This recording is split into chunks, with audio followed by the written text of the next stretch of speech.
is sovereign over everything. He is sovereign over the entire universe. He is sovereign over nature. He literally has created everything that exists out of nothing. It is the doctrine of sovereign election that empowers and ignites missions, and it is the doctrine of sovereign election that guarantees the success of missions around the world. We will not build the church according to the changing whims of an ungodly culture. We will change that ungodly culture by the power of the immutable gospel. All I have is God wrapped himself in flesh, died on a cross, nailed my sin thereto, was placed in the grave, rose again on the third day, ascended to the right hand of the Father, and is there making intercession for me until such time as my salvation is completed and he takes me home. The more they see, the more they will love him. Stop giving them all this silly fodder and life principles and lay before them. Live your life in solitude, crying out to God. Live your life on your knees. Live your life with your Bibles torn asunder. Live your life for the people of God to be able to present to them the beauty of what he is, the glory of his cross. There is no such thing as Mother Nature. God rules and reigns over everything.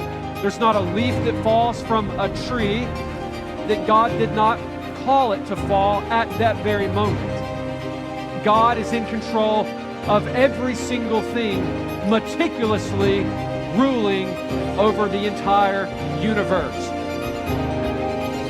Join us for the 2023 G3 National Conference on the Sovereignty of God.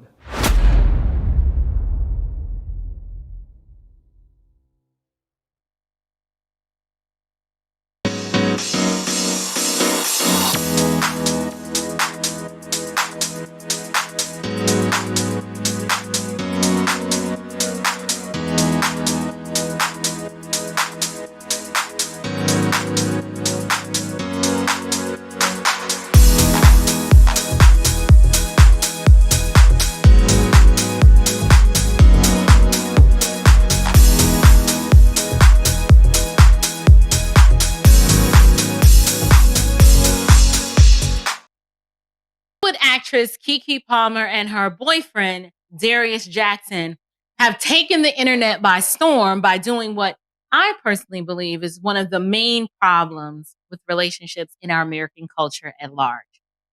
Putting your business out on the internet with a lack of decorum, wisdom, decency, discretion, or boundaries, bearing it all, and I literally mean bearing it all. In the age of social media, attention-seeking behavior has long been used to seek the approval of a timeline full of invisible friends. I get it. As a Hollywood actress, publicity and attention-seeking behavior have always been the norm. Our culture craves more and more attention, and the more followers you have, the more you're expected to do it for the gram. You must feed the social media beast at all costs, and it has an insatiable appetite, and if not careful, can lead you down a path of perpetual people-pleasing and a constant cycle of living for the applause of others. But with the decline of family values, the uptick of baby mama culture, and the high percentage of fatherless homes, at some point, is anyone going to sit around and ask, what the heck are we out here doing? What price are we willing to pay for the fame and notoriety? When will we learn that not everything is meant for public consumption? And when will we get back to real, legitimate relationships that are built on trust, mutual respect, and honor? When the dust settles and the days of your youth are long gone, what will you have left? Will the sacrifices made at the expense of family and solid, meaningful relationships, would it have all been worth it in the end? If we sit down with Hollywood actresses such as Taraji P. Henson or Halle Berry, one thing remains to be true: that these women sacrificed a lot to achieve success by the world standard.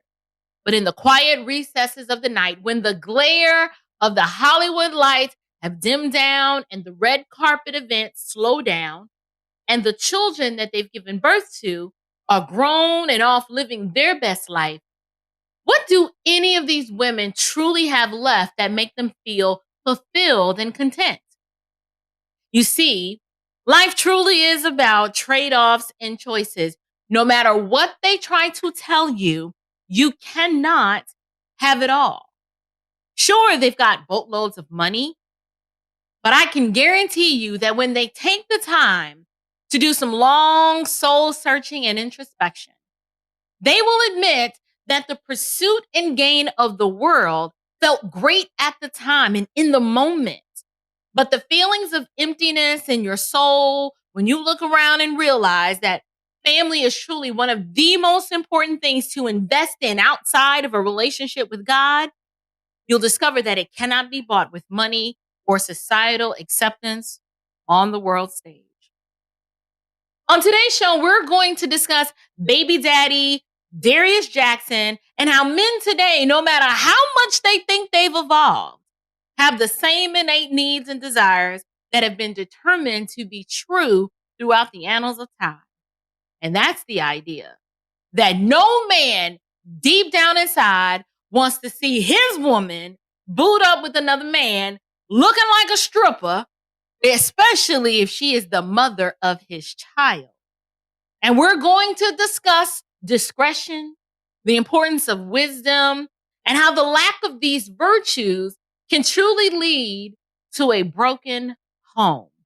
I'm excited to dig into this topic today, and I hope that you'll stick around and participate in the discussion. So sit back, grab your favorite beverage, because we're going to get into it. All of this and more on the Standard of Truth podcast.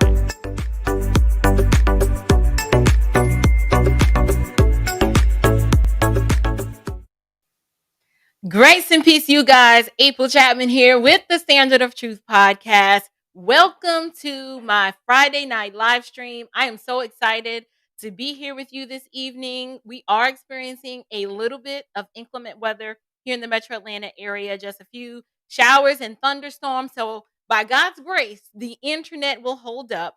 But if it doesn't, then it's just going to be what it's going to be. I'm hoping you guys are all getting settled into the live chat. Thank you to my faithful and trustworthy moderators who hold it down for me when they know my hand-eye coordination is off and I can't pay attention to the chat and run the show. I am so grateful for your service. Thank you for showing up tonight. Thank you so much, Sister Shamika, for your generous support and your super chat. You kicked off the show doing it right. I appreciate that because your support does allow me to continue to work hard behind the scenes and produce a high quality show. Few housekeeping things. I need you guys to like this video, share this video, subscribe to the channel if you have not, and be sure to hit the notification bell so that you'll never miss when I go live. I tend to go live every Friday evening unless something else happens. And then if not, I'll do it on a Saturday. And if it gets real crazy, you might catch me on a Sunday night evening. But tonight, I am here live and in the flesh. And as you can see, we're also going to be talking about the topic of the week that seems to have everyone on the edge of their seats and kind of in a tizzy. You got men fighting against women and the women are fighting against each other. And my goal tonight is I don't want to fight, right? Like I come in peace. However, I do want to discuss this topic, bringing my biblical worldview to bear, because I have something to say. I have something to say on this issue. So I decided let's go and talk about it. Thank you. Last thing, thank you to all of my new subscribers. I appreciate you guys lending me your support. You may not know much about me. I'm just little April from the Bronx, started this show on the YouTube, and by God's grace, I provide Christian content, but I do lend my opinion and my critique and commentary on things that go on in the culture. Thus, the reason why I'm doing tonight's show. So, let me give you guys a little bit of backstory. As you can see from the title, we're going to be talking about lessons, right, from the KeKe Palmer situation. We're going to talk about discretion and wisdom and broken homes. Y'all know I'm a real big family person, so we're going to just discuss a little bit about that. But I need to bring my regular audience up to speed in case you're like, who? Like, what we talking about? Like, I don't know who's KeKe, right? I'm gonna tell y'all. Just sit back and relax, right? So recently, KeKe Palmer, who is a Hollywood actress, she attended a Las Vegas concert featuring Usher Raymond. If you don't know who Usher is an R&B singer from my generation, right? We old, Gen X. Usher and I are the same age, so that's that late 90s, 2000s run. Like, he had a good run, and from what I hear, he puts on a phenomenal show. So anyway, Miss Palmer, who is a new mom to a 4-month-old baby boy, decided to attend the concert wearing a very risque outfit. And we've seen this before, right? We've seen this with singer Sierra, and I actually did a show about that. So if you're curious and want to know what I thought about that, you can go ahead and check that out after this show is done. Right now, I need you here. But I did do a video lending just, some biblical critique and old auntie wisdom to that situation. But what sparked the controversy that we're going to be discussing tonight were a few photographs, right, posted by KeKe Palmer, 2 tweets that her boyfriend and father of her child, I don't know if it's a tweet or an Instagram post, but we'll just call it 2 social media posts. We'll keep it generic. And KeKe posted these images. Baby daddy took serious issue with it. And now I hear, as of the most recent reports, they've unfollowed one another on social media, and he's taken all of his pictures down of them together, leaving only the pictures of his son. And it's just a very messy, unfortunate mess, right? Well, in order for me to engage with this topic in a meaningful way and to help my audience understand the biblical truths that I plan to present in this video, I need to go down one particular road that I understand is controversial. But when have you ever known me to shy away from controversy? I tend to not. But the road that I'm talking about is the fact that KeKe had a baby a few months ago, and she had said baby out of wedlock. Now, for the uninitiated, that is out of wedlock is giving birth to a baby outside of the confines of marriage. I would say that I'm bringing this up because our moral compass, it's just so backwards today that these days having a baby, regardless of the circumstances, right, is either celebrated as a virtue or viewed as an opportunity to delete a fetus, both of which come with its own sets of problems. We've popularized, right, baby mama culture. And if y'all need me to define that, I will. But for those of you who rock with me and know my vernacular and, my ghetto speak, you know what I mean when I talk about how baby mama culture has been popularized. And the idea of marrying before you carry, right? It's seen as old and archaic. And it's like, who's doing that? Like, why do you need to get married, right? The fact is that I've heard with my own 2 ears women speak very casually about, having a man's baby, but the thought of her being his wife is just like unthinkable. They're just like, you mean to marry him? Like, I could never. No. And I have to lay down with him, receive all kinds of DNA and how it goes, but just the idea of being a wife, it's not popular these days. And I understand. I understand that we live in a fallen world. And obviously, apart from the gospel, it's no wonder that what the world views as right is really wrong. And then what's wrong is viewed as right. Like that is the prevailing culture or the view in the culture today.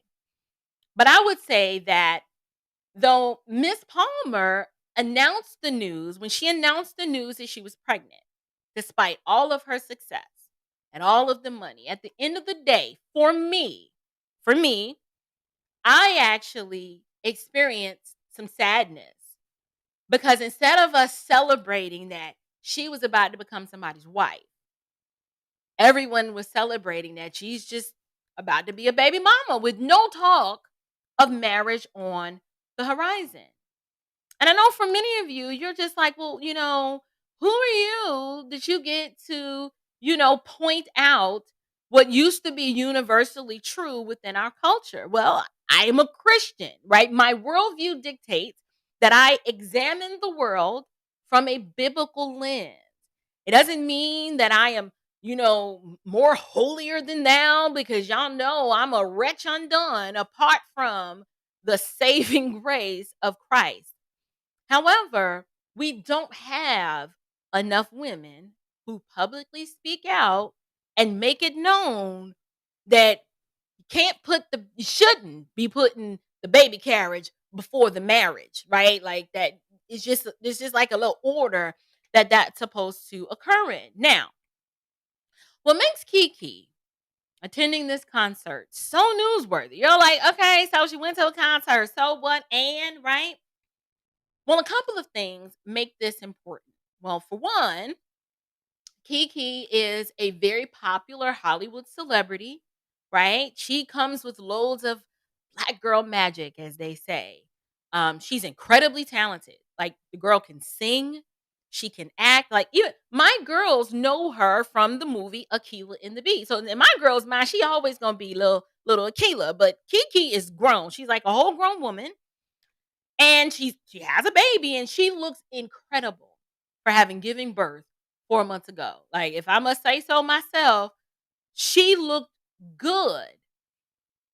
But in light of that, having given birth 4 months ago, KeKe decided to leave the house half naked. Right? I'm just gonna go out and say it, right? She's nursing, so the boobs is popping.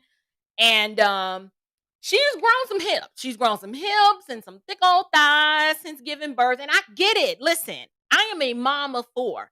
I didn't have hips until I had my first child, right? So it's no shade. I get it. I understand the blossoming that happens after you give birth to a baby. And if it were up to me now, I'd like to kind of give some of that back, but that's beside the point. We're not here talking about me. We talking about KeKe. So KeKe, she's at this concert, and KeKe decides to attend the concert naked. And I'm saying naked. Y'all know what I mean. To me, she's naked, okay? But she's there without her man, right? And I'll say this.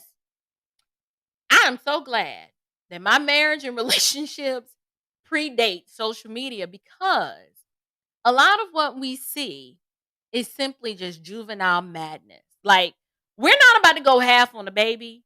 And then the way we go out of our relationship is cutting each other off on social media. And you unfollow me, and then I unfollow you. Then you delete your pictures, and I delete. Like, we're adults here. This is not how adults communicate.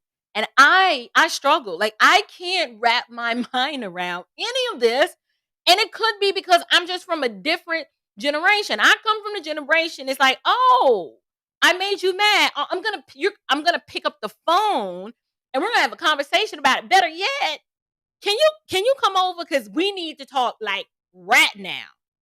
That's the paradigm that I come from, and I get it. And there's these new school. Everything is by text. Y'all getting together via text. You're breaking up via text. It's all madness and silliness to me because it's not the way humans were designed to interact normally. But I get it. That's the price that I pay for being old. I'm just gonna own that. I can't relate. It is what it is.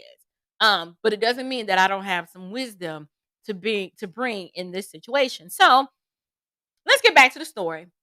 In the most recent development up to date, that's basically what has happened in a nutshell. Hopefully I brought you up to speed and you understand what happened. She went to a concert, booty was out, real risque photos.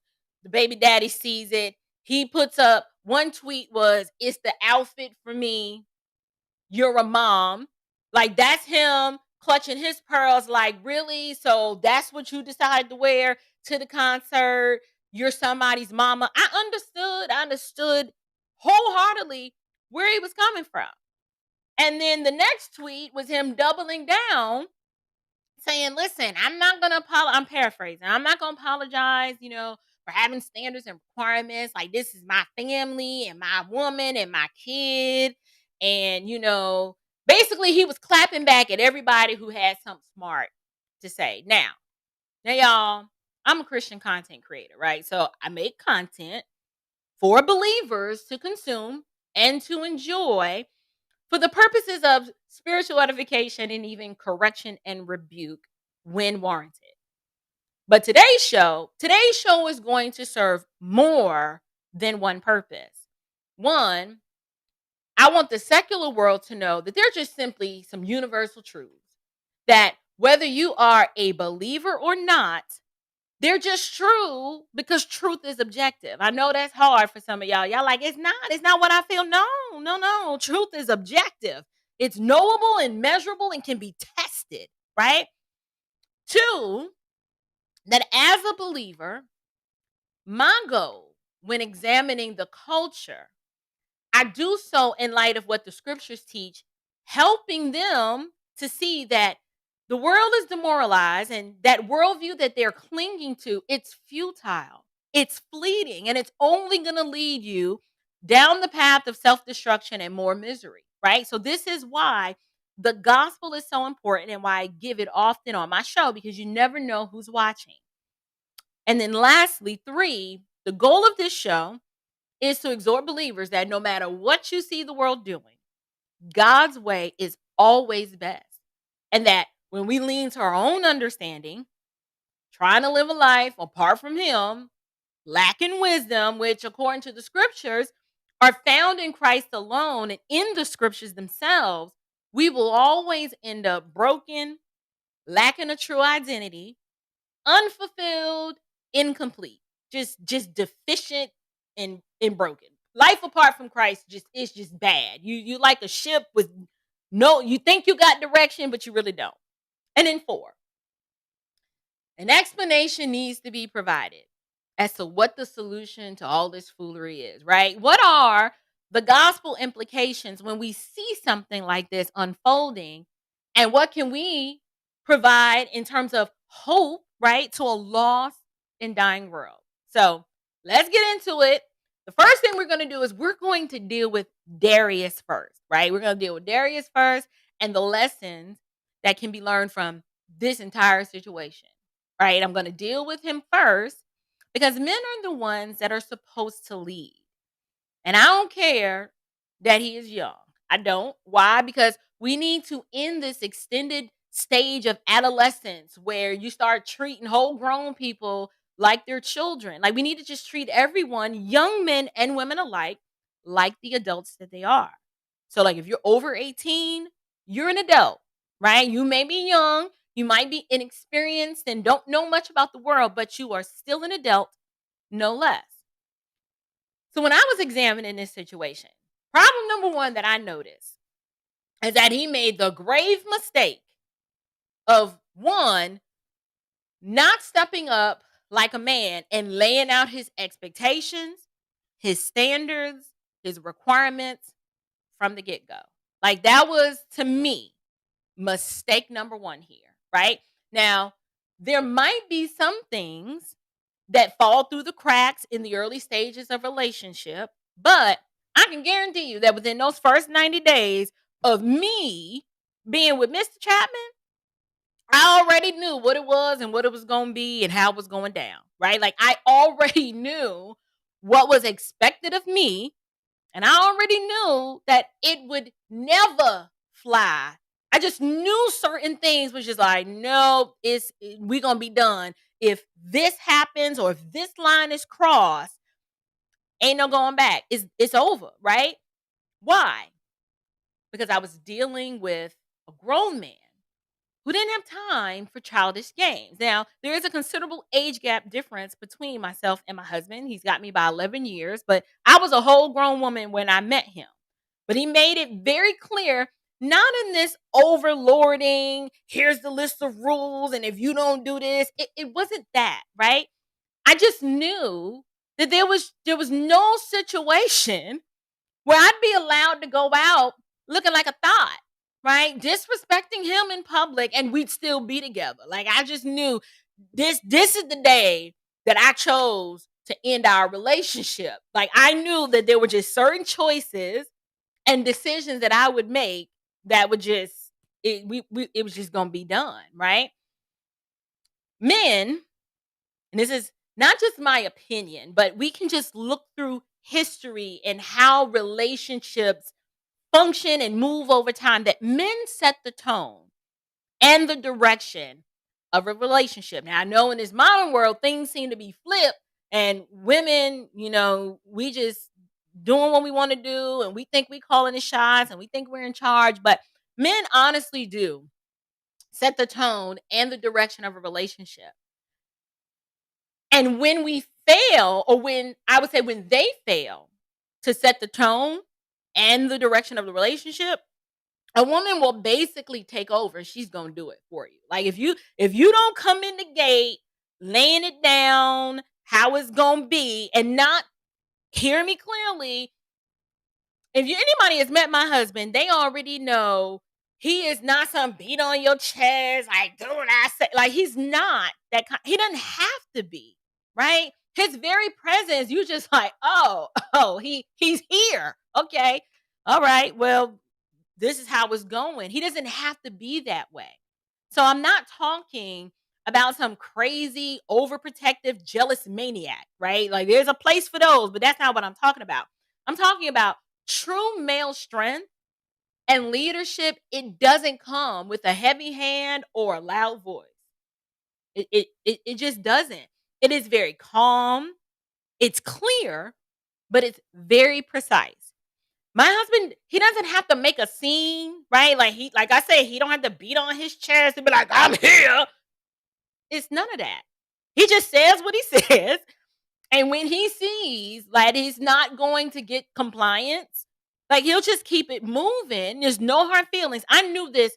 I don't know, call it intuition or I don't know. But when I met him, he laid out just certain things out the gate.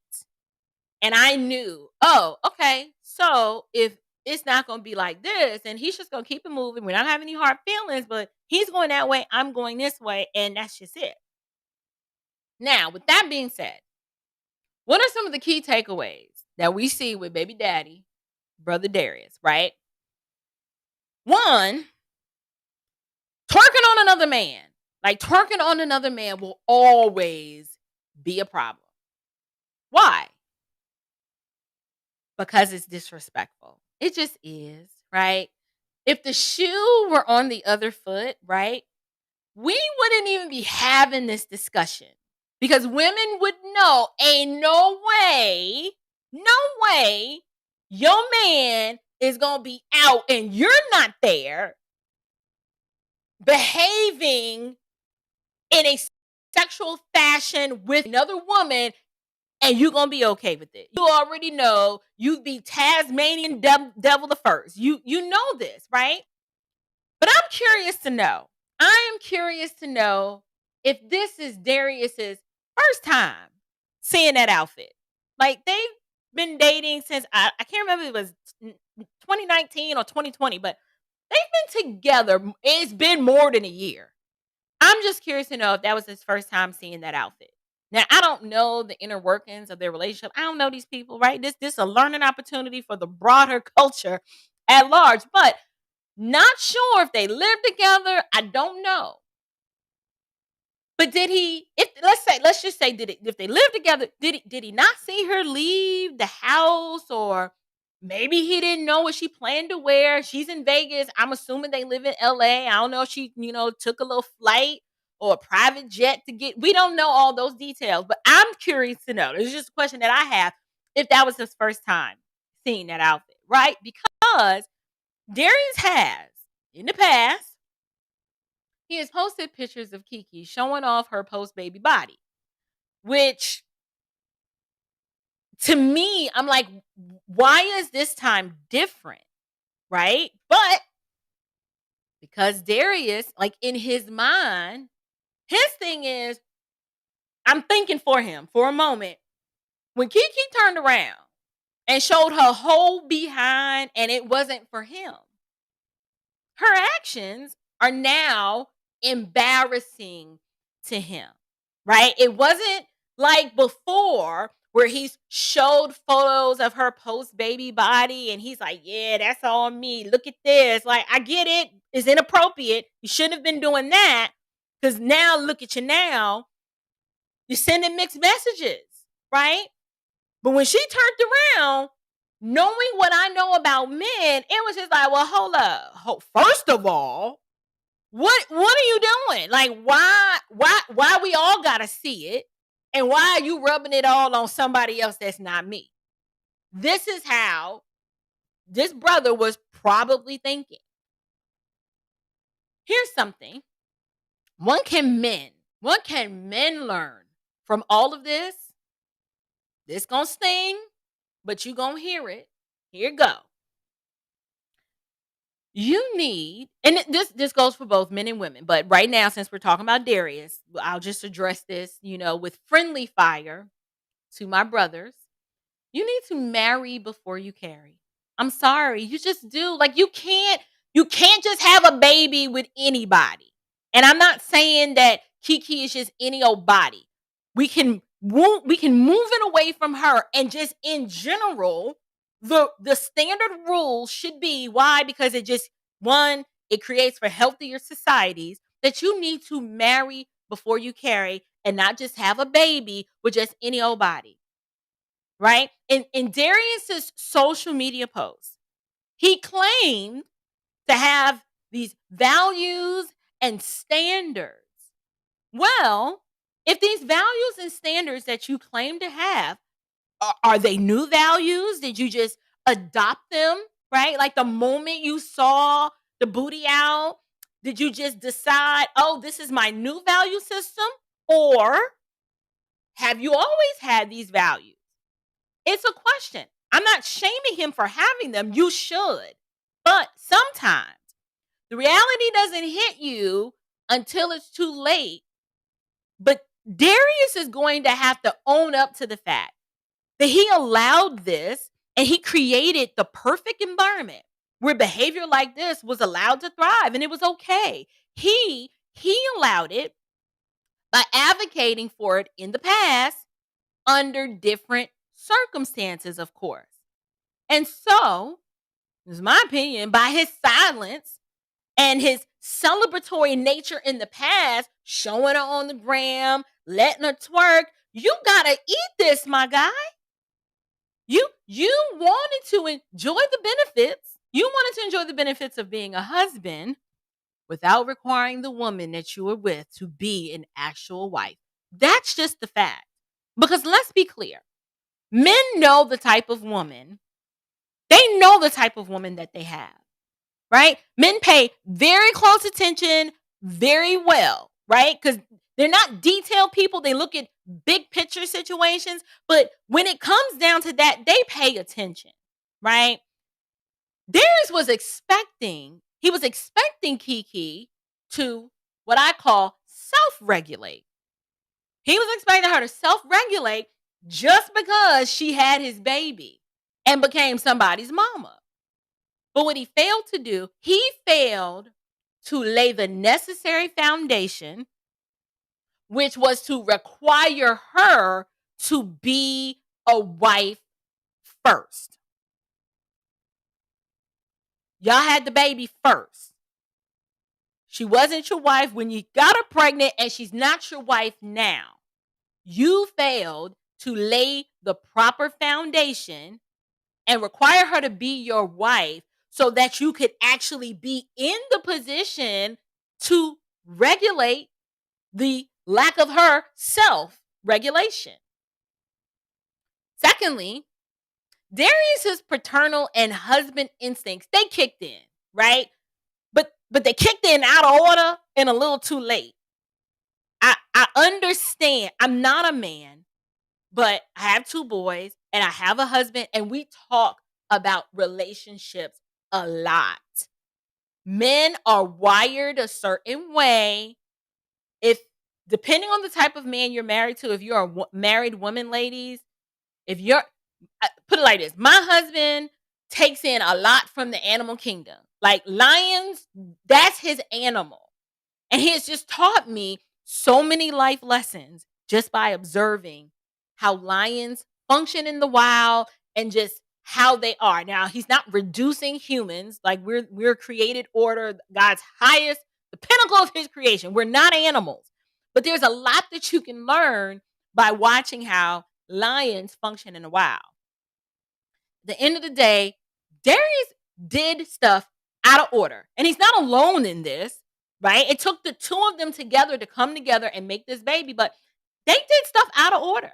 And like I said, women today have no problem having somebody's baby. But the idea of being somebody's wife, that is too hard. And it's just wrong and it's backwards.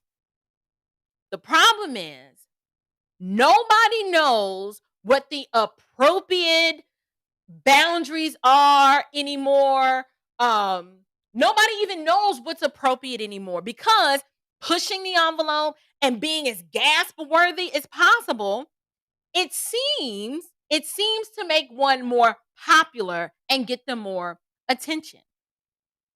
So when the two of them were on IG, right, and she was twerking and in the cat suit and just showing it all, right?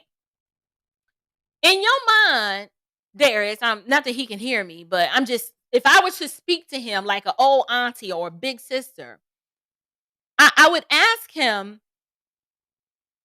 it was okay because she was with you, but did you leave room for the possibility that having your woman, right, and the mother of your child twerking just period for everybody to see is just not a good look, no matter how you look at it? I would have asked him that. I was just like, well, where's his behavior acceptable? I know that's what you and y'all young people do, but let's just look at it seriously. How do you think other men are looking at her while you allow her to exploit herself on Instagram in your presence?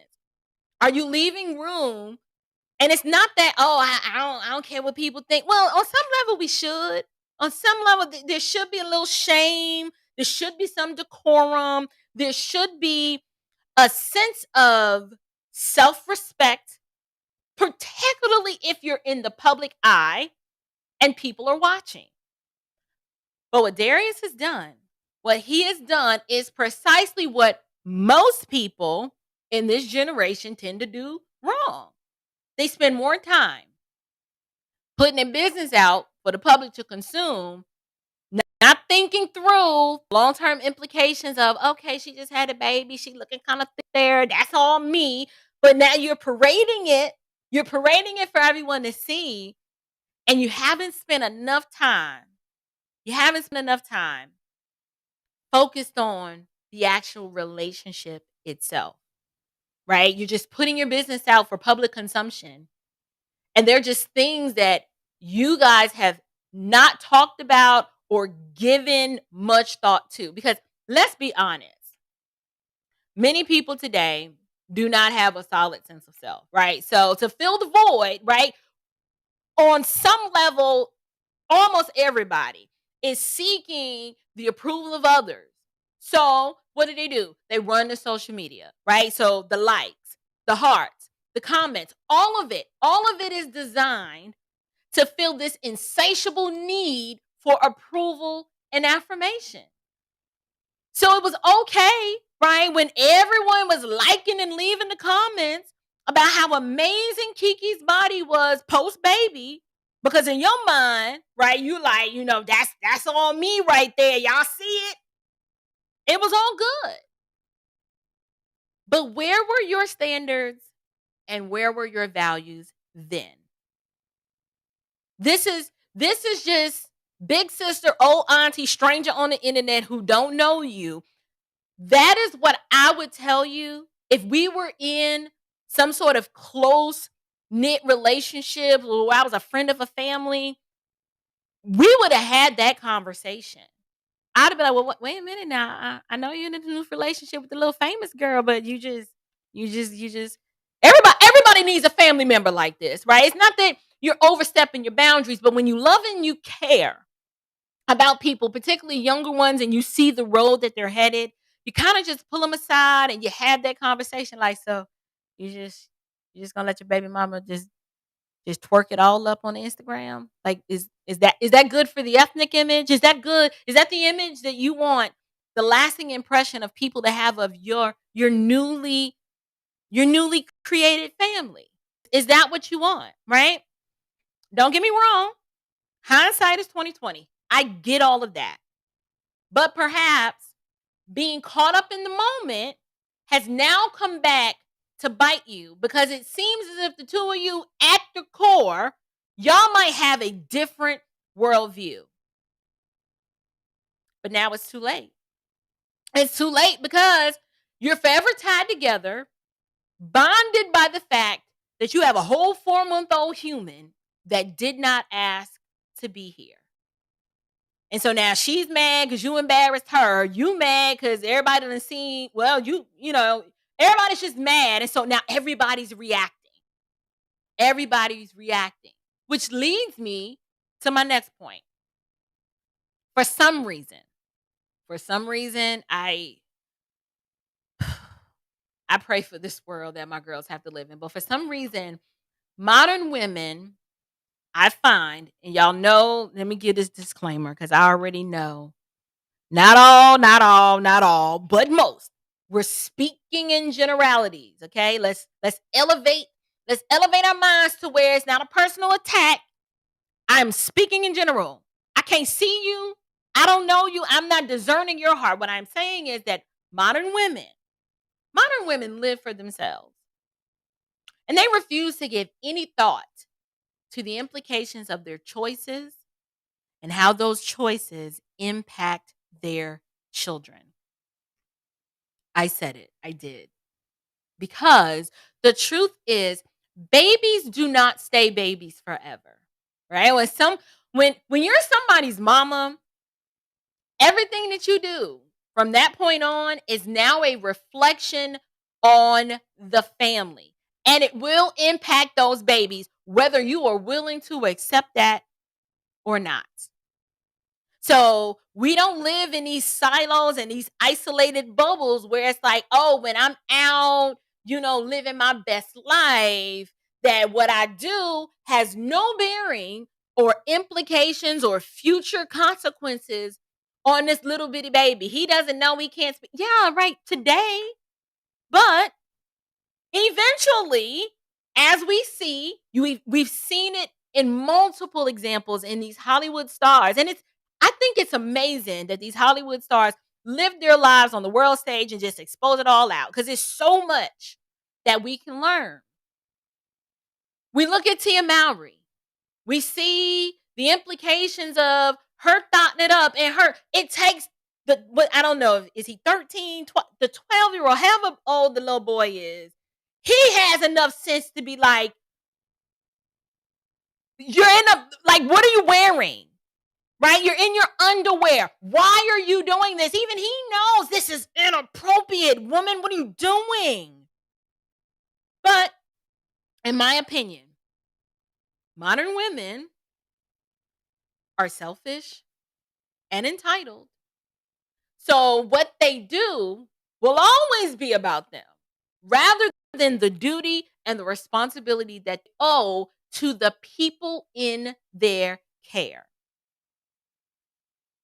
Our women are constantly talking about respect, and you gotta respect me, and you gonna give me. Okay, we gonna talk about respect. They're always talking about respect and how they demand respect, but they fail to realize that you have to respect yourself first, right? It starts here, and then it is reciprocated out there. But no, today's modern woman, they have no respect. They don't have respect for themselves. They don't have respect for decorum, for the sake of their children. And they definitely have no respect for the men who are connected to them. And that goes for the ones with money and without. They're the one with feet. These women with money and the broke ones, I put them, they're on the same lack of respect continuum. Russell Wilson can't get no respect, and he's got money, despite marrying a baby mama with a thugged out baby daddy. And now we have Darius. Darius was just a regular Joe doing his fitness thing, living his life. He appears to, just want to be a good dad. He seems like a good dude. He ain't never gonna get no respect either. That's just the fact. And I'm not saying that because it's good. It's sad. And it should not be, but it's true. We just need to face the fact. Our women are out of order and we're out of control. Because please believe, don't think KeKe is not, she is just getting started. You understand? When you are typically, kind of thin and petite, and it's just like, oh, you're known for your talent. She's always been known for her talent. But see, this is a new level for her. She's not used to getting all this kind of attention. She's just getting started. She's getting a lot of attention, right? And it is obvious. And it's obvious that she's not prioritizing family or motherhood. How do we know? Because mothers of 4-month-olds don't go turn up half naked, disrespecting their significant other as if he doesn't even exist. And grown men who have a problem with their significant other, they don't go to social media in order to check their chicks. So both of them are out of order, lacking discretion. She's lacking discretion with the lack of modesty and the idea that, you know what, I know I am all the way feeling myself. However, I need to settle into mom mode. And hear me clearly, I am not saying mom mode means that you can't go out and you can't have fun. I'm not saying that. What I'm saying is your version of going out and having fun, it just looks different because it's not about you anymore. In fact, and I'm not the standard. Hear me clear, I am not the standard. But I tried. Oh yes, I got saved after my old, let me see. I got saved after Brandon, and somewhere when the twins, it's a cross section when the twins were born. Okay. So I get it. I tried to pick up my best life after the first one and the second one. I tried. And it just, once I had settled in my mind, I was like, you know what? I don't even feel right acting like this because I got 2 babies at home.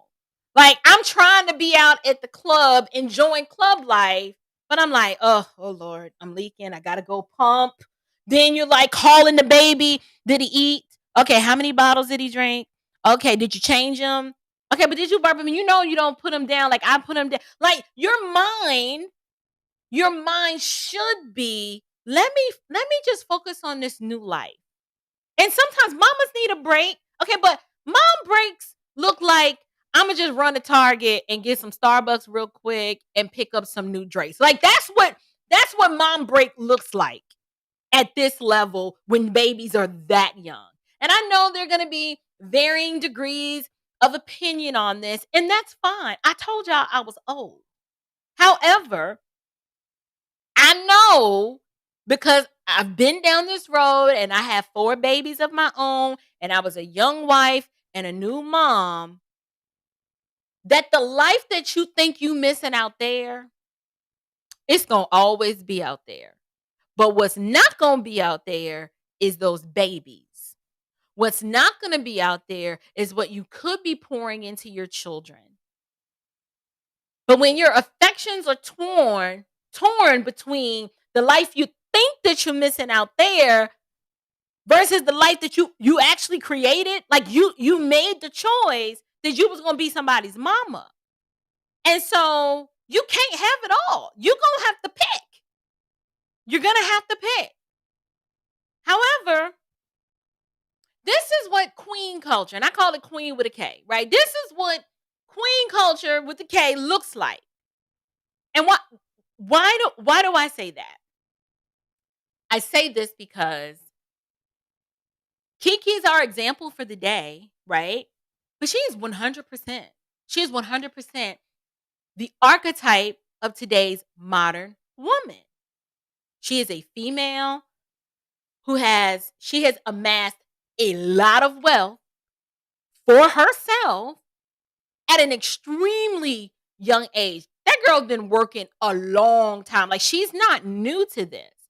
So she doesn't see or even understand the significance of being in a relationship or even having a man. I mean, of course she couldn't have had the baby by herself. That's not what I'm saying. But it hasn't truly hit her yet just how important it is to be in a one flesh union, not with just any man, but with the father or the man that you chose to have and make and have a child with. So my question is, despite all of her fame and success, what can any man really say to her? Right? Like, what is a man going to come in at this level where she is in the game with the level of success, the amount of money, fame, and notoriety? Unless she willingly goes and says, I am going to wholeheartedly submit myself to family life, there is really nothing that any man can say to her. Like, at this point, could her own father, well, I don't know if he's in her life or not, but could her own father check her? Probably not. When you have that much money, unless you were raised to be a wife, you will see no significance of having a man around other than for him to give you his seed, and provide auxiliary services. I'm trying family friendly, right? But that's it. And to me, that is so sad. That is very, very sad. But here's a question that I want to present to you guys. Why is it the level of respect owed to a man directly tied to the amount of money that he has? I think women really need to kind of sit and marinate with that question, because I've been real quiet on social media about this issue. I think I may have left one or two comments here and there, but I've noticed that the level of the respect owed to the man, it's in direct proportion to the amount of money that he has. And women are actually arguing, saying, well, she the breadwinner, so therefore, he doesn't really have a say. And I'm like, y'all don't say that when it's the other way around, right? When it's the other way around and the man is coming with it. I'm talking, he's pulling his weight, your weight, all your family's weight. Financially, the level of respect that he gets, it's not really tied to his money either on some level, but it's like, y'all still do what you want. You still do what you want. And it's never, well, he's the one who controls the purse strings, calls the shot. It confuses me that the level of respect owed to a man is directly tied to the amount of money that he makes, because it's just reducing a man to just a wallet. And I'm like, that's where we are in a culture, that because she's making more money than him, that the fact that he's the father of her child. He can't say anything. Like he just gotta sit back, fall back, and walk behind her, patting the baby on the back, like we saw. I saw that, and I don't know if it was a reel or a YouTube short, but she gets out the limo, she's stepping. Here he is with his head down, holding the baby. I'm like, oh, poor, this is just so out of order. But anyway, Darius is the baby daddy. As the baby daddy, he made a crucial mistake. And while I admire him for his words and what he tried to do by trying to hold the mother of his child accountable, he made a paramount mistake that unfortunately it might be too late for him to fix. Previously, on social media, he was parading his woman around talking about y'all see my baby, but he wasn't ready to see that same woman on stage with Usher. Because at that point, he was like, well, wait a minute. That's my baby. Hold on now. Like, while Usher's singing, there goes my baby, he's like, no, like that one right there. Like, that's me. Ooh, he touching it. Like, let this be, y'all know I'm silly, but let this be an admonition to all young men. Yeah, y'all, I'm gonna say this, and I know Beyonce got her fans, so I'm sure the KeKe Palmer fans will be coming for me, but I don't care. I don't. Here's what I'm gonna say to the young men, and you need to take heed to this as your old auntie on the internet. Just hide this away, tuck this one in your heart. Like when your grandmama give you $5 and she pull it from here and then you need to tuck it like that. You cannot turn an independent, wayward woman who demonstrates with her actions that she doesn't respect you. You cannot turn that into a wife. You cannot make her act right and give you respect. Either she is going to see you and value you and the leadership and the problem-solving solutions that you bring to her life, or she doesn't. Like, I wouldn't even waste time and stick around beating on your chest, demanding to be seen on social media like it's my thing. Listen, you trying to do all that to try to be seen and heard by the wrong woman. What needs to happen is you need to pick better and you need to choose more wisely. And while I agree, I honestly do. I agree with Darius 100% in the, your baby mama don't have, no business up on that stage doing what she was doing, dressed like that. I'm there with you, bro. I get it. But that was a conversation that should have been had at home. Like you should have just stewed in your madness. Let it ride, bro. Let it ride. Just stew. Put the phone down. Like, I'm trying to figure out where were his friends. Why didn't somebody be like, take that down. Take it down right now. We're not doing this. Because this could have ended very differently. Very differently. But for some reason, and I'm about to get on millennials for a minute. Y'all be okay. But for some reason, public embarrassment, it seems to be the language that the current generation speaks fluently. Like, y'all speak fluent embarrassed, right? So perhaps he felt as if, he wouldn't be taken seriously unless he kind of just put it all out on social media. I don't know. But it wasn't wise. It wasn't wise at all. And now it appears to have backfired. So like I said, this is why I am so glad that my courtship with my husband predated Instagram and Facebook.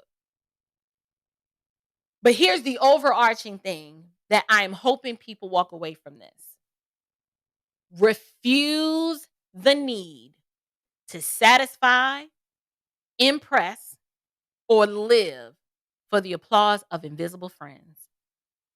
Just like sit and marinate in that.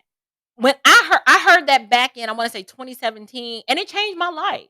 Because at the end of the day, the two of them now have to deal with the fallout of their individual actions. And now there's a precious baby in the middle of all of this who really needs his mama and his daddy to act like adults together, not separate, and we just gonna raise our child. No, y'all need to be together, because today's culture is just backwards. You need to act like a wife to become a wife, and we need to make healthy marriages a priority again, and not these fly-by-night baby mama, baby daddy, Instacart relationships. We need to make the concept of shame a thing again. Yes, I can guarantee you, if more women treated what KeKe did as shameful and not something to be celebrated, perhaps the two of them could work this out. But with all the yes, queen, you need him anyway, we're literally celebrating the breakdown of what could have been a family. But who knows? We may never know at this point. He done unfollowed her. Well, she unfollowed him. He unfollowed her. He done took all his pictures down. Like, all of these rash decisions are being made because the applause of the people are like, get it, girl. You look good. The women should have been the one like, oh, sis, no. Like, you look cute, but it should have been some shame with that. But our culture is backwards and just morally corrupt. And they don't realize that without a strong family foundation rooted in biblical principles, that there is no shame. And we're going to continue to see more broken Instacart families as a result. That I call an Instacart family is I ain't really know him that well, and he was cute. And, we kind of got together and made it do. Now we're having a baby. But no, we're not ready for marriage. We just Instacarting it right now, right? So hear me clearly. I'm gonna tell y'all a little story because I think it's important for people to really understand where I'm coming from. Hear me clearly. I was almost a baby mama. Okay, it's no shame. I've told this story before. I was almost a baby mama. Like, when you're dead in your sin and trespasses, you shouldn't be surprised how this could have been my situation. Oh, first of all you got to do is do the math, and it's all gonna make sense. Because if you do the math and find out where my son's birthday is, and then you find out that I'm celebrating my anniversary just a couple of months before the birthday, like it is what it is. I was almost a baby mama, and I went through a phase where me and my now husband, we were on the outs. We were on the outs, and the only thing keeping us connected to one another was his baby that I was carrying. But something happened to me. Something happened to us that woke me up real quick. My father got sick and got diagnosed with terminal cancer. They gave him like 6 months to live. And he's on his deathbed.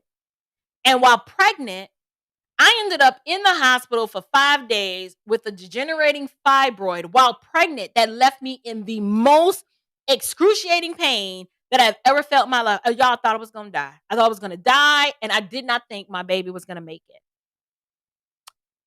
And I experienced in real time the unconditional love of a man. And it wasn't some warm and fuzzy, superficial surface demonstration of love either. It wasn't that. At the time, on face value, Robert owed me nothing outside of taking care of the son that we had created, the one that I was carrying in utero. But not only did he demonstrate his unconditional love for me by staying by my side while I laid up in that hospital fighting for my life and the life of his unborn child, he stuck by me while I had to care for and then subsequently bury my own father. He stepped in and Mind you, we're on the outs. I just told y'all. We're on the outs. At this point, I'm technically just the baby mama. He stepped in and he drove me and my mama back and forth to Nashville, Tennessee to go and get my father and subsequently transfer him here to Georgia where we live. And I could tell, he didn't say it, but I could tell that this man could not bear the thought of his baby mama and her mama on the road alone with a sick and ailing man. Now remember, we are on the outs. He didn't like me very much. I didn't really like him too much either. Listen, life was happening to both of us, and we were just really going through a very hard and challenging time in our personal lives that started to impact the relationship. But there was enough of something there for him to put his pride aside, and there was enough there for me to lay my ego and my pride aside to realize that Mr. Chapman was a good man. And if I didn't get out of my feelings and straighten up and fly right, I was going to lose the best thing that had ever happened to me. And hear me clearly. I was no angel. Yes, I could cook. I was in shape. I was like, your girl was bad back then, but I was cute. I was in shape and I could cook and I was relatively agreeable for the most part, but I had a bad temper and I needed to be checked. I did. I needed to come down just a peg or two. Y'all, I'm 5'2", but in my world, I'm big. Like in my world, I'm tall. I don't know why. I've just always seen myself that way, but I'm not. I'm 5'2", and barely back then I may have been 120 something. Just little, just tiny. But those 5 days laid up in that hospital, it helped me to realize that I didn't want to be a baby mama. I didn't want to be a baby mama. I didn't want my son having to split his time up between his mom and his dad. I grew up with that, and that was no fun. And I didn't want him, my son, the unborn one at the time, to live in that kind of chaos. And I was ready to voluntarily sign up. I wasn't ready to voluntarily sign up for that kind of chaos. I just wasn't. Y'all, am I frozen? Are we okay? Everybody, y'all still doing good out there? All right, we still here. Just checking in with y'all. Did I freeze? Okay, I'm back. What was I saying? Oh, I did not want him to live in that kind of chaos. It wasn't ideal. I had already grew up in a single parent home, and I did not want that for him. And it wasn't just me having this personal come to Jesus meeting, about myself and the direction my life was headed. It wasn't just that. I had other people in my life who chose to hold me accountable by asking me a question that these days is just unthinkable, right? So y'all know I talk about being an old auntie. Well, I actually had an old auntie, like literally. She was my daddy's sister and she was old. God bless her soul because she's no longer with us now. But my auntie, so I'm in the hospital. I get out the hospital. My daddy passes. And my auntie said to us, Robert and I, at my daddy's funeral, mind you, we still ain't together, right? But he's just being a good dude. Like, her daddy just died. I'm going to be here. My auntie at my daddy's funeral at the repast, she goes, so what are your plans with my niece? She was just like, so y'all gonna get married or y'all just playing house? And then she just shut up. She said what she said, and then she just was quiet. Now to some of y'all, that wouldn't have meant much to y'all because these days folks just don't value the wisdom and the direction given to them when it's like staring you right there in the face. But my auntie, she did not care about my feelings, right? She needed Robert to know what's your plans with my niece? She wants to know. She's like, were y'all planning to get married? Y'all playing house? Like, what we doing? And so Robert indulged her. He never really answered the question outright, because he kind of said something like, well, we're working on it. And my auntie was like, well, you ain't really got much time to work on it because it's August. And didn't you say that baby was due in February? Like, she didn't stutter. She didn't blink. She just said what she said. And that's when it hit me.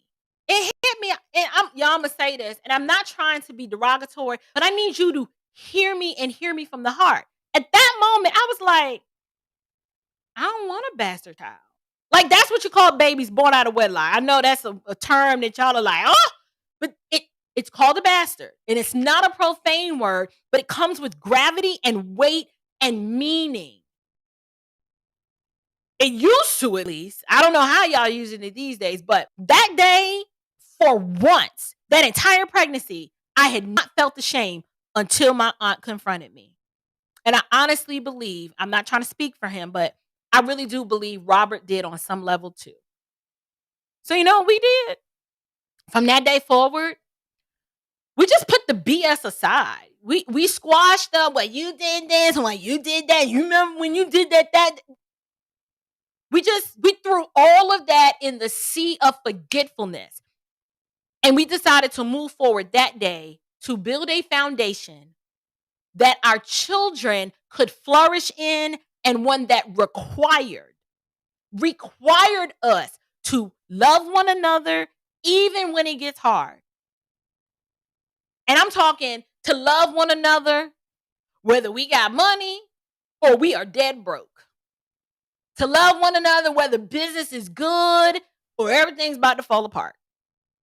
To love one another when the in-laws and the extended family, they getting on your last nerves and they trying all your patience that the good Lord has endowed you with.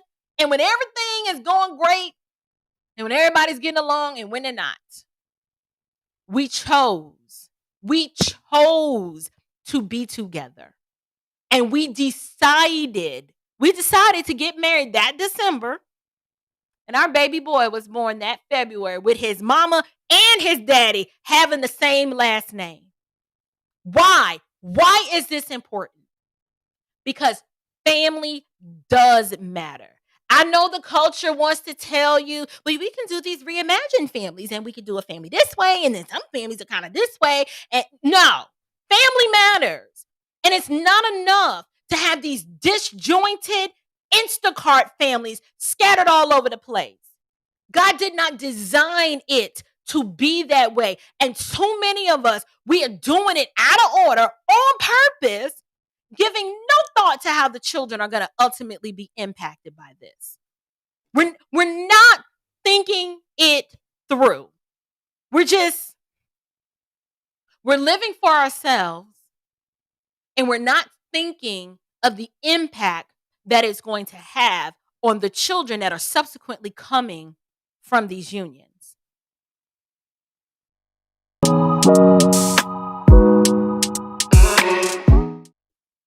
Now, speaking of children being impacted, y'all got to take a commercial break. But today's show is brought to you by Covenant Eyes. On a serious note, one of the most heartbreaking realizations for any parent is to discover that your kid is watching pornography.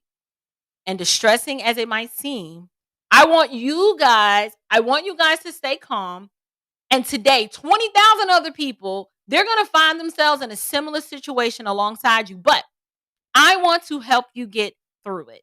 You aren't the first parent that has had to deal with this issue, and you certainly will not be the last. You're certainly not in uncharted waters. Do not face this alone. I want you guys to sign up for a 30-day free trial of Covenant Eyes. Okay? I want you to, let me just go ahead and put it up here for you. Use promo code TSOTP at covenanteyes.com. Use that at checkout, and you can get a 30-day free trial. That's promo code TSOTP. It should be right there on your screen at covenanteyes.com.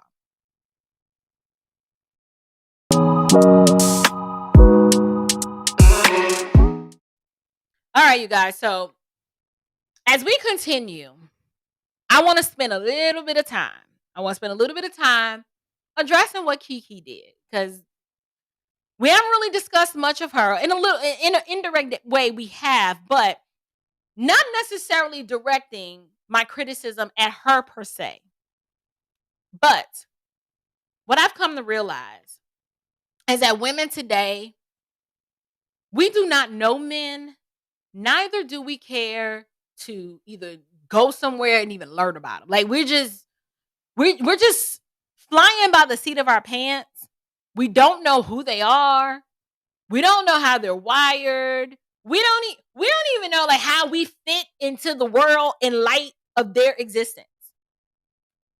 And if women today truly understood men and just remotely attempted to live in a symbiotic relationship with them, you guys, we wouldn't see so many women today, young and old, because we're gonna lump them all together. We wouldn't see so many of them without a desire to prioritize their own self-image in light of being somebody's wife and somebody's mom. Now, I am lumping the vast majority of women into this group because based on the online comments surrounding this particular situation that I've seen, these women demonstrate, one, their contempt and just outright disrespect for men. And they do so by encouraging other women in debauchery under the guise of female empowerment and rebellion. Right? So we're holding women, I'll say this. If we're expecting women to hold other women accountable, that's just not happening on a large scale. I don't see it happening. The few women with a platform that have tried, it didn't get too far. Was it Monique one time tried to hold y'all accountable?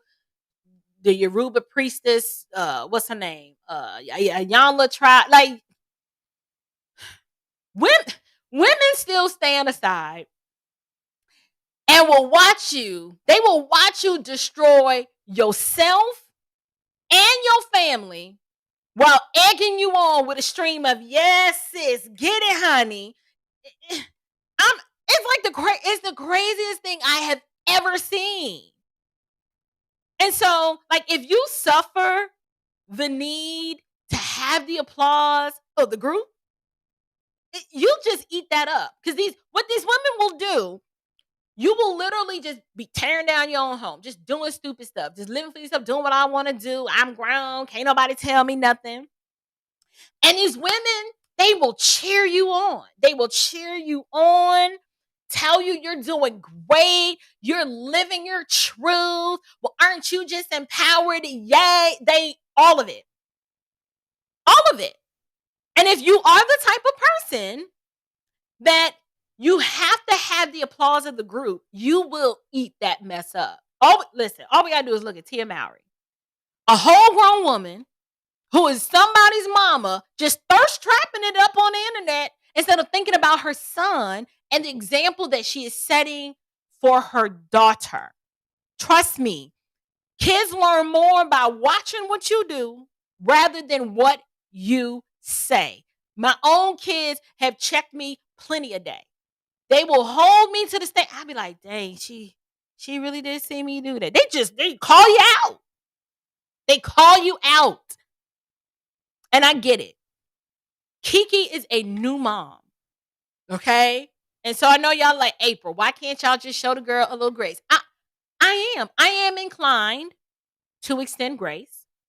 However, what we're seeing is a clear indication that no one with wisdom has sat down to explain to her that this is just not some fly-by-night relationship. Like, I don't know, me on the outside I'm looking in, I'm like, well, shoot, y'all got a baby. Like, he just shouldn't be viewed that way. Like, oh, he's just disposable. Like, is he just dispensable? You have a child with this man. Everything that you do from here on out will affect him and vice versa. As we can see, his social media posts, directly affected her, and her tooting it up in a sheer outfit on another man, it's just affected the whole entire family unit. Everything that you do from here on out ultimately impacts that baby. He cannot talk right now. He doesn't even know what's going on. But how you live and what you model before him, it will have lasting consequences. And I don't think no little boy I know wants to see his mama exposing her booty to the world in the name of art or fashion. Like, where they do it? Y'all, I'm not approved. I'm really not. But from my vantage point, modern women are just living too much for themselves, and they don't think about the culture or their own kids until it's too late. Like, we're kind of like just living for the moment because we think, we're young and you're just going to be young forever. And there are no older women. There are no older women in the game. Given the game and given the wisdom in this area, because they too busy themselves thirst trapping it. So you got the mama and the grandmama both TikToking it, twerking, doing all just embarrassing the whole culture. So what is the overarching takeaway? What was missing in this entire situation was just leadership 101. I got this from a dear friend today. He kind of just broke it down to me. He was like, that's what was missing. Just leadership 101, which is we publicly praise and we privately chastise. Listen, Darius had every right to feel the way that he felt because KeKe was straight out of order. Just out of order. Like, I'm not going to make excuses for it. She was just out of order. Like, no, we can't do that. And it is not normal. Hear me. It is not normal for any man to feel indifferent about his woman partly naked all over another man. That's not normal. Like, he's going to feel a certain kind of way. However, he went about it the wrong way. He went about it the wrong way. And she shouldn't have thought that it was appropriate to be wearing that anyway. That's just my opinion. You don't have to agree. I don't expect you to. If you're lost and dead in your sin like I was, you'd be like, I ain't seen nothing wrong with it. It's just how it is. But I know people are going to push back on that statement. However, my worldview calls for women to be modest. Not dressed in a burlap sack, right? But dang, sis, like all your booty's just out. Like all of it. Like we could see the crack, the top, all of the booty. Like once you become a mom, I don't know how many times in different ways I can say this, but life is supposed to change. It's supposed to change because it's no longer about you. And I get it. In this sinful, fallen world, no one's going to get it right 100% of the time, right? So this is why we all need Christ. We need a savior, one to save us from ourselves and then to serve us from the wrath that's to come. Because our sinful, wicked hearts lead us to do stupid stuff without thinking, and the enemy of our souls, he sits back and he waits and he watches as we tear down our own homes with our own hands for the sake of ego and pride. So at the end of the day, I am hoping, my prayer, honestly, with all of this critique and criticism and opinion, I really do pray that these two can work things out. I really do. But it's not looking good. It's not looking good at all. And it's going to have to require some humility and some brokenness and some contrition on both parts. Like, I know these people don't claim to be believers, but if they were to ask me, which they didn't, I'm like, even in a secular context, two adults, and how I know this, not that I'm the standard, but as an unconverted, unbelieving pagan, because I was an unbeliever when I got knocked up out of wedlock and married my husband. And not speaking for him, but he would probably affirm he wasn't walking with the Lord either. But if two unconverted people could figure out that, this baby did not ask to be here. Families are good and healthy and are a righteous thing. And that we need to be broken and humble enough with ourselves and to one another to lay the foolery aside. Who cares what the watching world is doing? We are going to figure this out. That's what needs to happen. It's going to require some humility and some brokenness. Like, he's just going to be like, I don't know what I was thinking. Put my feelings out like that was a weak simp move. And that's not me. I'm not that dude. But I felt some sort of kind of way. All I saw was booty cheeks, and I snapped. Like, he probably was just seeing red. I ain't making excuses for him. I'm just saying I understand. And she probably was like, it's going to require her to be like, I ain't never been walking around with this kind of thickness. Okay, it's new for me. I'm frozen again? Uh-oh. Am I frozen?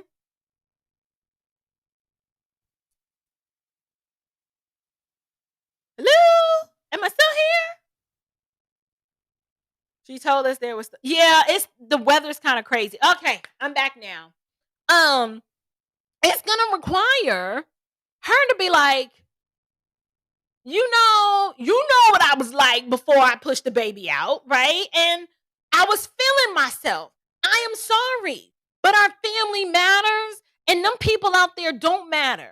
So what we gonna do is we pulling all this off of social media, and just the two of us, we gonna hash it out, work it out, and this ain't the end, because the baby needs both of us, and we probably should have been married anyway. I don't know what I was thinking. Like, it's something like that. He can probably get over the fact that happened, and she can probably get over the fact that, okay, my man was tripping. There's something there. But somebody's going to have to put pride and ego aside in order for that to happen. So I appreciate you guys rocking with me for a whole hour and 28 minutes while I ran about a relationship with people that I don't know nothing about, but to try to bring some sort of old auntie wisdom and clarity, and the fact that we can examine something that happens in the culture and learn something from it. This is going to help somebody else who was just thinking about, I was going to go out tomorrow and act a fool too, but maybe that's not a good idea. No, it's not. It's not. It's not, sis. It's not. Yeah, they need to get off social media. One thing my husband's, when we got married, I got on Facebook in 2008. My son was born in 2008. And I remember my husband was just like, I'm not really feeling, what is this book face thing? Like, I don't, what is this? And, you try to explain it. He's like, okay, well, I'll get an account. And then he's like, what do you post like everything? Like, just everything got to go on there? And we had to have a discussion. And finally, one day, he just put his foot down. He said, listen, you put me on that book face one more time, and we're going to have some problems, because I don't want to always be looking up and seeing everything I got going on the social media. And me, I'm a socialite. I love people. I had to learn that, well, respect that man's boundaries. He just said he don't want to be on there. So you can't put everything on there. So we agree now. I'm just like, is this approved? If I get the approval, it goes up. If it don't, it stays in the phone. Everything is not for everybody. It's just not. It's just not. Book face. Y'all laughing, but I told you my husband is 11 years older than me. So it took a minute for him to get on with the Facebook. He still ain't on. He still can't stand Facebook. He's just on. Why are you on there? He's just on just to be on, but he's not active. He posts probably twice a year. Barely, if that much. But we're going to move on. I'm going to wrap up the show. We're going to move on to segment 2. Segment 2 is literally just me kind of recapping my most recent video that I put out.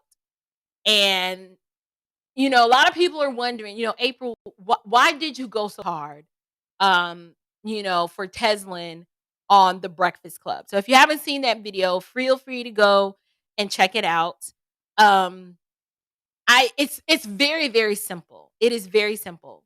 I did so because at some point somebody has to check and just bring some sort of truth to the poor image that is consistently portrayed by Black women in mass media. And it was just when one of my moderators, when Vic sent that to me, I was just like, I can't.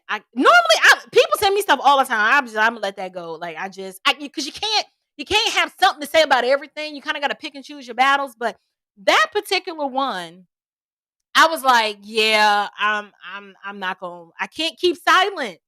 I could not keep silent because the level of just disrespect, the smugness, and the juvenile argumentation coming from a woman, I just felt like somebody needed to say something because it needs to stop. And I feel like it needs to stop because we're not going to be able to move ahead in this country and be viewed as equals if we continue to allow disrespectful hyenas to represent us on the world stage. Like I am tired of the Black American female ethnic image just being viewed as, it might be a legitimate representation, but we're going to self-destruct because it's unsustainable. And at some point, I just felt like somebody needed to say something. And I also feel that we as Black women, we've just been emboldened to act this way. Like the environment is ripe and has been set, and we've been allowed to act the way that Teslin was acting during that interview. Because one, our own men can't check us. We won't. We darn sure will.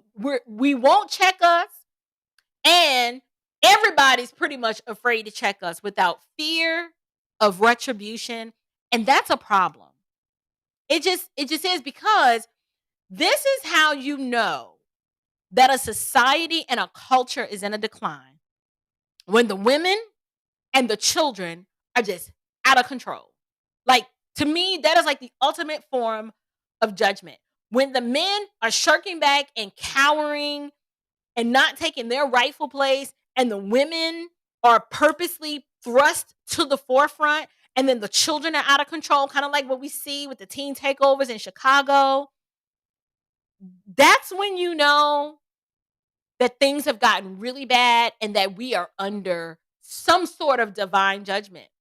Because, and this is my opinion, men cannot allow women to just speak to them the way that Teslin was speaking to candidate Ramaswamy. If you're just tuning in and you're like, what is she talking about? I'm just recapping a video that I put out earlier this week where Teslin, I don't know if her name is Figaro, or I don't know. I don't want to mispronounce her name, but she was engaged in what was supposed to be an interview with rising star political GOP candidate Vivek Ramaswamy. And it just went left when it didn't really have to be. And I just feel like men can't allow women to just continue to go this way. Like, if more men would just shut it down and let a woman know up front, like, I don't know who you think you're talking to, but would you like to start over so we can begin again? Like, he probably was on the spot and was just, because women like that tend to kind of disarm you and kind of catch you off guard because you're so confused. Like, wait, what? Like, what is happening? Like, you're experiencing it and you're in the moment, but then a part of you is kind of outside of your body watching it happen because you're just like, is she really talking to me like this? And when I would have liked to see, I would have loved for him, in his most assertive, politically correct way, just be like, can we begin again? Because I think you lost your mind. Like, we need to start this whole thing all the way over. That is honestly what I believe needed to happen. And say what you want. You can say what you want about Kevin Samuels. You can talk about his kitten heels and all that stuff. But what was not going to happen was a woman going to be talking to him like that crazy and just allowed to just kind of keep, like, that would have been shut all the way down, right? Like, she would have just been sitting there talking to herself, because at that point is where the interview would have ended. And so, the reason why I went as hard as I did is because I felt that it was well past time for another woman, highly melanated of color, to publicly declare that it is not okay. It is not okay for us to conduct ourselves this way and then expect people to, one, want to be around us, want to engage in a meaningful dialogue with us. It was just problematic. And somebody needed to stand up and be like, no, that was disrespectful and it was rude. And you weren't making any sense. If the argumentation had just been just a little logical, I do think that people would have kind of been like, okay, she was a little rough. And I don't think the situation called for that, but the logic made sense. The logic didn't even make sense. And it all goes back to the idea that she had probably prepared. She had come prepared to detonate. Like, I'm coming, I'm dropping this bomb, and it ain't gonna be none but dead bodies left when I'm through. And instead of her saying, okay, let me listen to what he is saying and engage with what he is saying, she was hell-bent on following her argument to its most logical conclusion, which led her into an illogical conclusion that made no sense. And so I don't know. I hope she's learned from that interaction. Probably not, because at this age, if a woman's like that, she pretty much said, like, that's just how she is. But it would have been nice if the two men that were actually conducting the interview had stopped functioning in a weak, subservient role and just be like, all right, sis, wait a minute, and brought order to that, because that was chaotic and it was disorderly. And you notice, I don't even care for Charlemagne like that, or DJ Weekney. Like, I don't rock with them like that. I'm not in that space. But at minimum, they had to have sense, or maybe their senses, they're so desensitized to it, and they've been bowing the knee. They've been bowing the knee to feminism so long that maybe they didn't even realize that, one, she wasn't making any sense, and two, this is too hostile of an environment. We probably need to diffuse this situation. I don't even know if they had that much self-awareness. I really don't know. Yes. Sister asks, is she single? I believe that she is. Based on the most recent information that was given to me, she is. And that's the sad part. So, I hate to use this as a textbook case to demonstrate, why there is such a perpetual rate of singleness in our community. But somebody has to say, at some point, you got to look to be like, it's me. People don't want to deal with me because I'm not pleasant to be around. I always feel like I have to have the last word. I'm going to get my point across. I can never defer and just be like, okay, well, we'll agree to disagree. And we're just going to, no, like, you just got to keep coming. And sadly, women like this, they tend to be or remain alone. So that is all that I have prepared for you guys this evening. I do have some products of the day that I want to share with you guys. Thank you so much to everyone who has been placing orders at the Standard Home and Living Lifestyle Store. That is my labor of love and my baby. And I appreciate you guys supporting that store.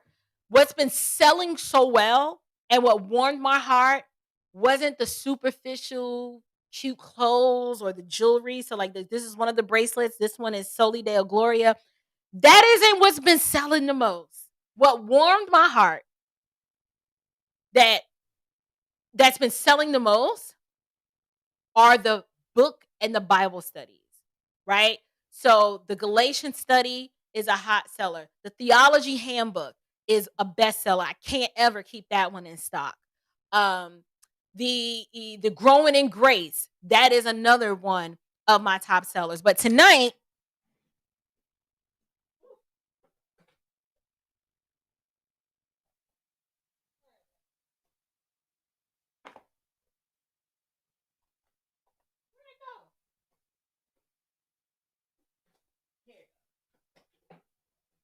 I have two new introductions that I want to share with you guys. This one, you guys know, and maybe you don't, I talk a lot.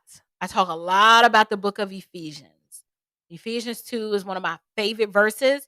And so I've just recently released this book study called Chosen. It is a study of the book of Ephesians. I think I have a QR code. I don't know. Let's see if I do. I probably don't.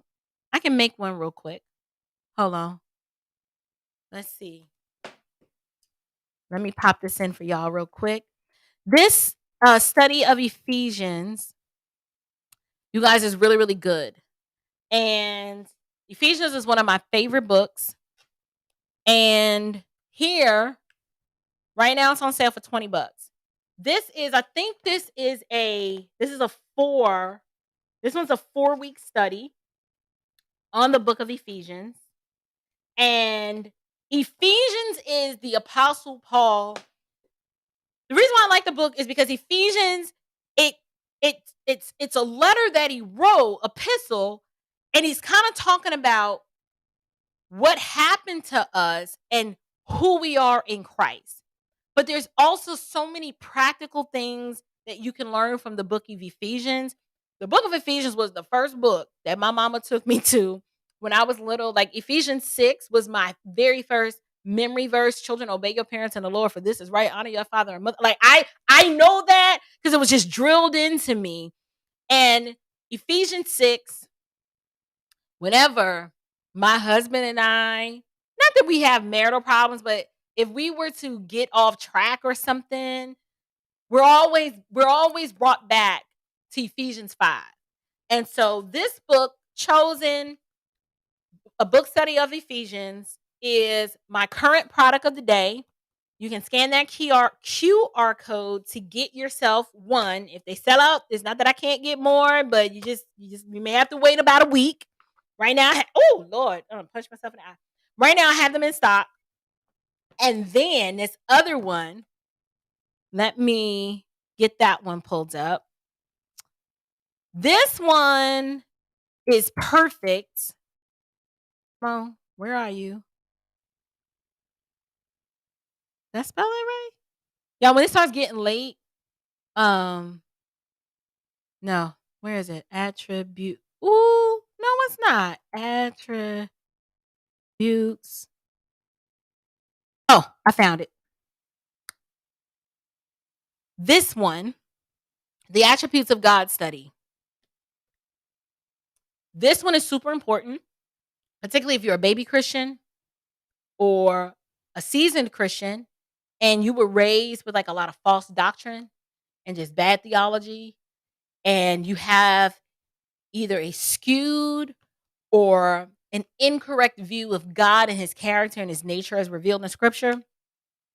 This one right here is going to set you straight, because it goes through all of God's attributes, and it's like a deep dive or study so that You know how people are always, I want to know God more and I wish he would just reveal himself to me. He has, right? Like he's revealed himself in his word, and we can know when we become closer to God and we learn more about God by learning about how he's revealed himself in scripture, not some esoteric experience that we have in our own private time, but by learning and studying how has God revealed himself through divine revelation and special revelation in his scriptures. And so the attributes of God study is on sale for $24.99. However, I have a discount code for you, and I can't remember what it is. So let me pull that up real quick before we head on out so that you can save yourself some money on that one. Because that one's $24.99, but I have a discount code. And that code is okay. I'm gonna pop it into the live stream. That discount code is, let me add it here.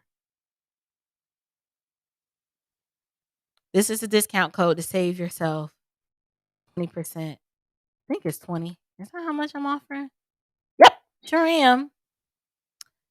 When you go to checkout, if you type in attribute 20 at checkout will get you a discount on this one, so it's not $24.99. And so these are my two products of the day, but I want you to check out standardhomeandliving.com and let me know if there is a study or a resource that you like, I really wish you had something that along these lines. Communicate with me, talk to me, tell me what is it that you'd like me to bring? Because my whole goal and vision with that store was to bring God-honoring and Christ-centered products to, one, strengthen your faith, edify you, correct you, love you, strengthen you, but also to help you kind of share your faith and feel good in the process. So it's not just book studies on the Standard Home and Living in the store. I do have some apparel pieces. T-shirts do really, really well. And I've got some jewelry. So like this necklace that I'm wearing, this is the It Is Finished Tetelestai. It's not an inverted cross. It's a side cross with the words Tetelestai written on it. And then there's also a matching bracelet to that. And then today I have on the Soli Deo Gloria bracelet, which means to the glory of God alone. And so that is just one way that, one, you can support the show and gain some value by products that you can actually use and enjoy for ages to come. So thank you guys for showing up. We had a great turnout tonight.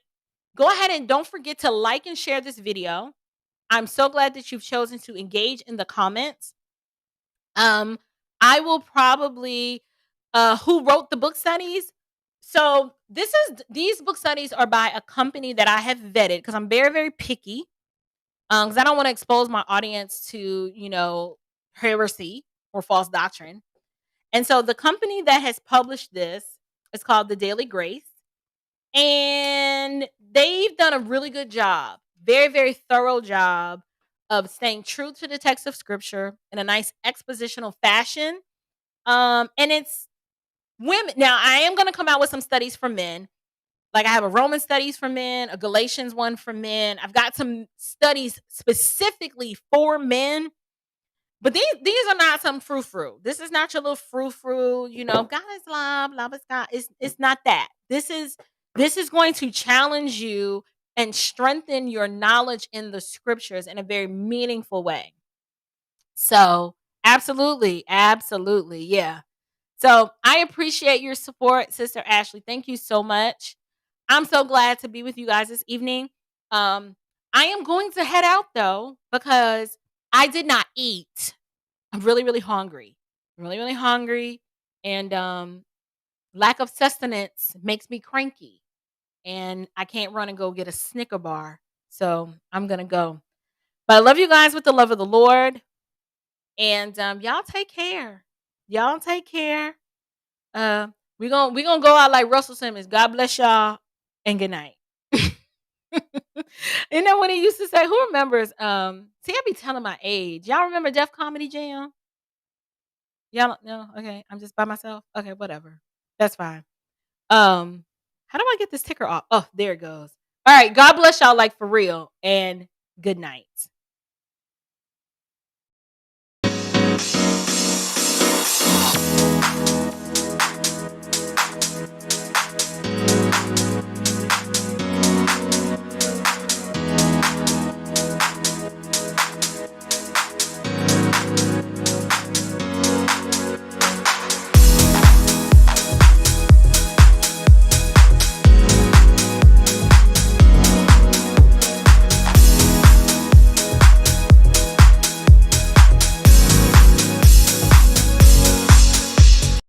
God is sovereign over everything.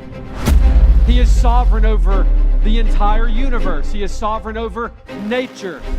He literally has created everything that exists out of nothing. It is the doctrine of sovereign election that empowers and ignites missions, and it is the doctrine of sovereign election that guarantees the success of missions around the world. We will not build the church according to the changing whims of an ungodly culture. We will change that ungodly culture by the power of the immutable gospel. All I have is God wrapped himself in flesh, died on a cross, nailed my sin thereto, was placed in the grave, rose again on the third day, ascended to the right hand of the Father, and is there making intercession for me until such time as my salvation is completed and he takes me home. The more they see, the more they will love him. Stop giving them all this silly fodder and life principles, and lay before them. Live your life in solitude, crying out to God. Live your life on your knees. Live your life with your Bibles torn asunder.